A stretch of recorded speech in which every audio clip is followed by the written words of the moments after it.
So it's July 20th, and a lot has happened since then.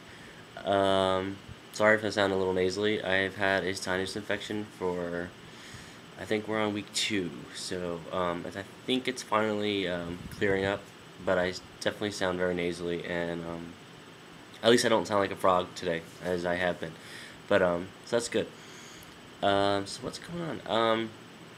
The summer has been kind of different, to say the least.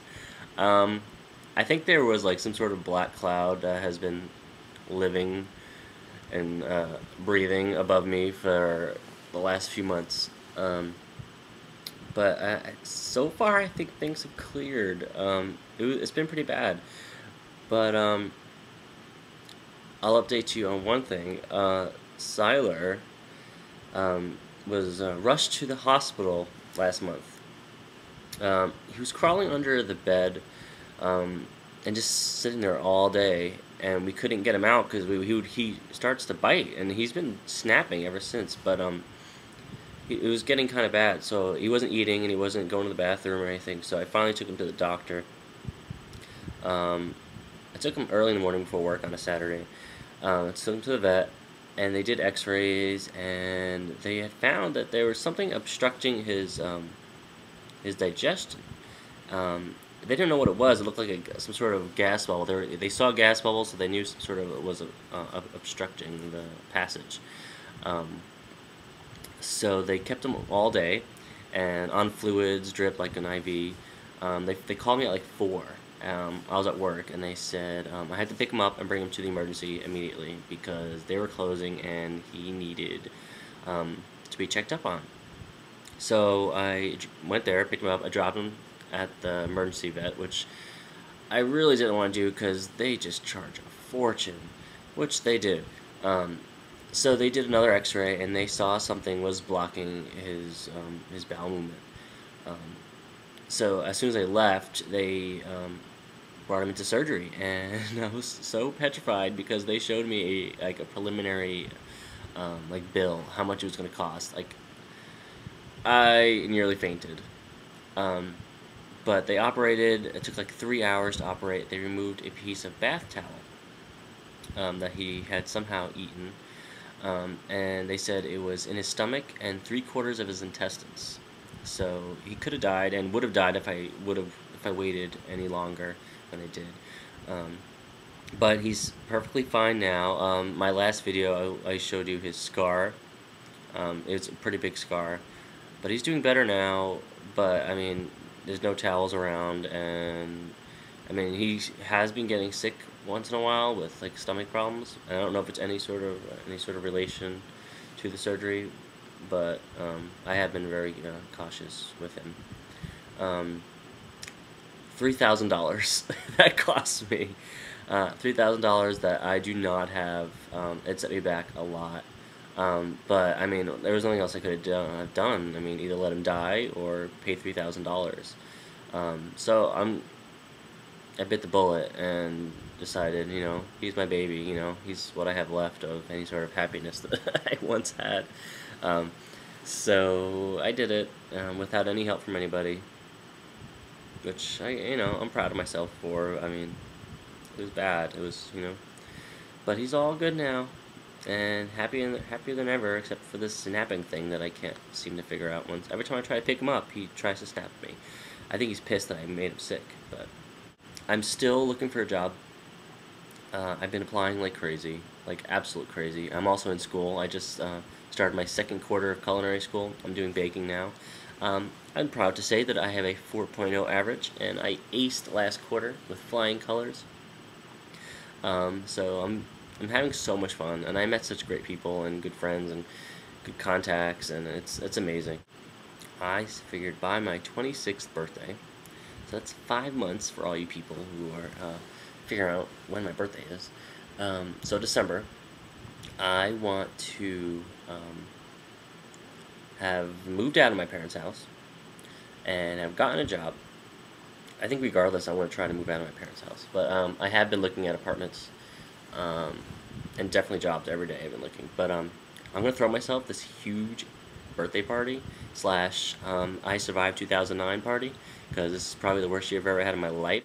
It's gonna be it's a good goal, I think, and I think it's an achievable goal because I have 5 months left to get my life more together than it is now.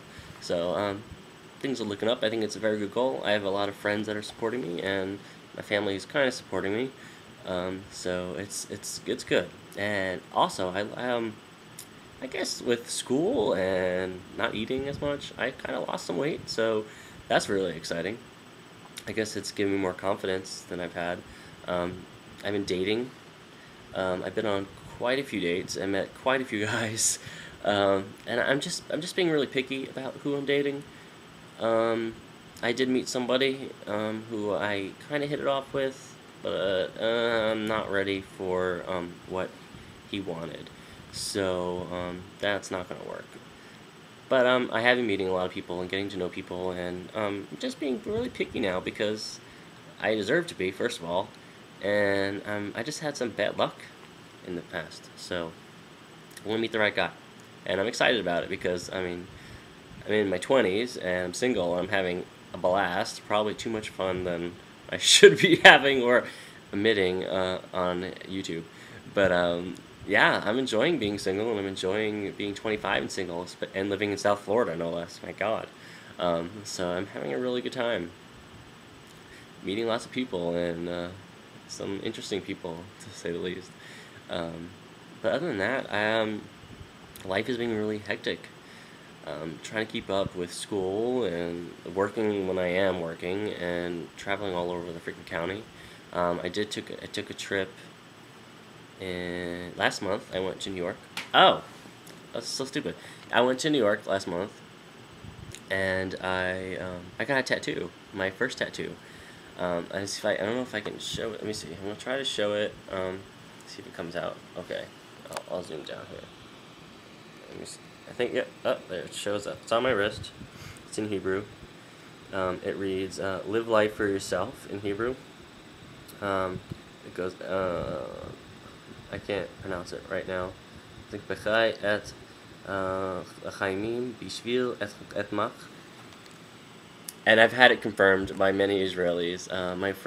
One of my best friends, used to study in Israel, and I had asked her what I wanted. I told her what I wanted. I asked her to confirm it, and I wanted it to be right. So I asked her to confirm it with her Israeli friends, and they translated it in Hebrew. I took that Hebrew translation via email and sent it to another friend, different friend who doesn't know the other friend, and then he sent it to some of his Israeli friends, and they translated it back perfectly in English. So I just wanted to make sure it matched, and perfect. And it hurt like hell. It really, really hurt, and I wasn't expecting it to hurt as much. I think I made it more bigger than it was because I was green, and I made myself sick, so sick that the tattoo artist went next door to buy me a Coke because he said I needed sugar. I was ready to pass out on the table. It didn't hurt as much as the needle grossed me out. So that's probably a whole other story. But it's funny because as he's tattooing me, he gets a text message saying Michael Jackson died. And I'm like, great, I'm going to remember this forever. Where were you when Michael Jackson died? Yeah, I was getting tattooed on my wrist right here. It looks awkward when I do that, but let's see. Let me do it again. There we go. Yeah, it's pretty cool. I love it. Sometimes I look down and forget that I have it, and I feel like it's dirt, but it's not. I took really good care of it. My hair is finally growing back. The guy shaved way too much, but it's really cool. I loved it, and it pissed my mother off ridiculously. So it was worth every penny. I think that's it because I'm running out of time, and I don't need to go to bed yet because it's only 12:30, but I have really no reason to get up tomorrow except maybe to go to the pool or to the doctor because I can't breathe. So I hope everyone is well. I can't promise to update anytime soon because I just haven't had any motivation to. But that's it for now. Talk to you soon. Bye.